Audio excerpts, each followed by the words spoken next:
အဆိုင်ဘူးကလူတိုင်းစစ်တက်နာလားလို့မေးစရာရှိတယ်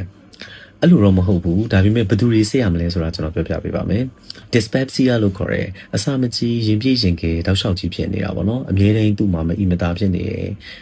အဲ့လိုမျိုးလူတွေဆိုရင်ကျွန်တော်တို့ကအဆိုင်ဘူးလေးစစ်ကြည့်ရပေါ့နော်နောက်တစ်ခုကတော့ chronic gastritis ပေါ့နော်ခဏခဏနာတာရှည်ဖြစ်နေတယ်ဒီအဆိုင်ရောင်တဲ့ကိစ္စကြီးဟာကြာနေပြီဆိုလို့ရှိရင်ကျွန်တော်တို့ကအဆိုင်ဘူးစစ်ကြည့်ရ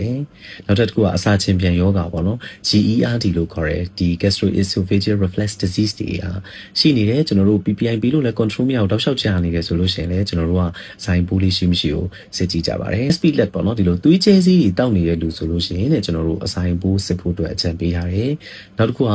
NSAID လို့ခေါ်တဲ့အကြိုက်ခဲပျောက်စီးတွေတောက်လျှောက်တောက်နေရတဲ့လူတွေမှာအဆိုင်ဘူးစစ်ကြည့်ဖို့လိုပါတယ်အဲ့တော့ first relative ပေါ့နော်ကိုယ့်ရဲ့မိသားစုရဲ့ first relative ပေါ့နော်ကိုယ့်ရဲ့ညီကိုမောင်နှမတွေအဖေအမေတွေစသဖြင့်မျိုးရိုးထဲမှာဒီ gastric cancer လို့ခေါ်တဲ့ CA stomach ပေါ့နော်အဆိုင် cancer ရှိထားတယ်ဆိုလို့ရှိရင်လည်းအဆိုင်ဘူးကိုစစ်ကြည့်ဖို့လိုပါတယ်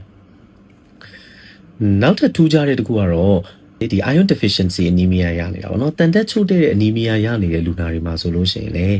ဒီ H pylori ကိုစစ်ကြည့်ဖို့အကြံပေးပါတယ်ဒီနေ့ပဲကျွန်တော်ဒီအဆိုင်နဲ့ဦးလန်းချောင်းပေါ့နော်ဒီ2026ဒီဆရာကြီးတွေပြောတဲ့ talk ကိုတက်ခဲ့တယ်အဲ့တော့တက်တဲ့အချိန်မှာဒါလေးကိုကျွန်တော်တို့ remind ဖြစ်သွားတယ်ပေါ့နော်အဲ့တော့ IDA တောက်လျှောက်ရနေတဲ့ဒီသွေးအားနေတဲ့တန်တက်ချို့တဲ့ပြီးသွေးအားနေတဲ့လူတွေမှာတဲ့15%ကနေမှတစ်ဆင့်18%လောက်ထိကH pylori နဲ့တွဲနေတယ်ဆိုပြီးတော့ပြောတယ်ပေါ့နော်ဒါလေးစစ်ကြည့်ရမယ်နောက်တစ်ခုသွေးယောဂတစ်မျိုးဖြစ်တယ်ပေါ့နော် ITP လို့ခေါ်တဲ့သွေးဥမွှားနေတဲ့ယောဂတစ်မျိုးပါနော်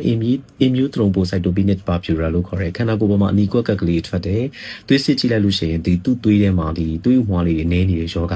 ဒီယောဂကလည်း H pylori နဲ့နှွဲနေတယ်ဆိုပြီးတော့ကျွန်တော်တို့ဒီနေ့ထပ်ပြီးတော့မှတ်သားခဲ့ရတယ်ပေါ့နော်အဲ့တော့အဲ့လိုလူနာတွေမှာဆိုလို့ရှိရင်လည်းစစ်ကြည့်ဖို့လိုပါတယ်ပေါ့အဲ့တော့အခုနကျွန်တော်ပြောတဲ့ category အကုန်လုံးအဆိုင်ဖို့စစ်ကြည့်ဖို့လိုတယ်အဲ့တော့ဆရာကြီးဘယ်လိုစစ်ကြမလဲပေါ့နော်ဘယ်လိုစစ်ကြမလဲဆိုရင်ကျွန်တော်ရှေ့ရဗီဒီယိုမှာပြောထားပါတယ်လေမှုတ်ပြီးတော့စစ်တဲ့ urea breath test ပေါ့နော်ဝင်းထဲကစစ်လို့ရတယ်ကျွန်တော်တို့ stool H pylori antigen လိုအပ်လို့ရှိရင်မှန်ပြောင်းကြည့်ပြီးအသားစားယူပြီးတော့ကျွန်တော်တို့စစ်ကြည့်လို့ရပါတယ်အရေးကြီးတဲ့နောက်တစ်ခုက H pylori ကိုစစ်တော့ပဲဆိုရင်ကျွန်တော်တို့တောက်နေတဲ့အစာအိမ်စီ omeprazole တို့ pantoprazole တို့စတဲ့ဇိုးနဲ့စုံတဲ့စီတွေ14ရက်ကြိုရက်ဖို့လိုတယ်ကိုက vulnopressant တောက်နေတယ်ဆိုလို့ရှိရင်တော့9ရက်ကနေ10ရက်ကြာမှကြိုပြီးရက်ဖို့တော့လိုပါတယ်ပိုးသက်စီတွေတောက်နေမယ်ဆိုလို့ရှိရင်လည်း14ရက်လောက်ပိုးသက်စီမတောက်ဘဲနဲ့စစ်မှကျွန်တော်တို့အပြေမှန်ရရှိနိုင်မှာပဲဖြစ်ပါတယ်အဲ့တော့ဒါကြောင့်ကျွန်တော်ဦးနာပြောတဲ့အချက်တွေနဲ့ညှိနေလားပေါ့နော်ဒီဟာတွေနဲ့ကိုကတိုက်ဆိုင်နေတယ်ဆိုရင်အဆိုင်ပိုးလေးစစ်ကြည့်လိုက်ပါစစ်ကြည့်ပြီးတော့ရှိရဆိုလို့ရှိရင်လည်းစောစောတိစောစောကူတာပို့ပြီးကောင်းပါတယ်လို့ဒီနေ့ sharing လုပ်ချင်ပါတယ်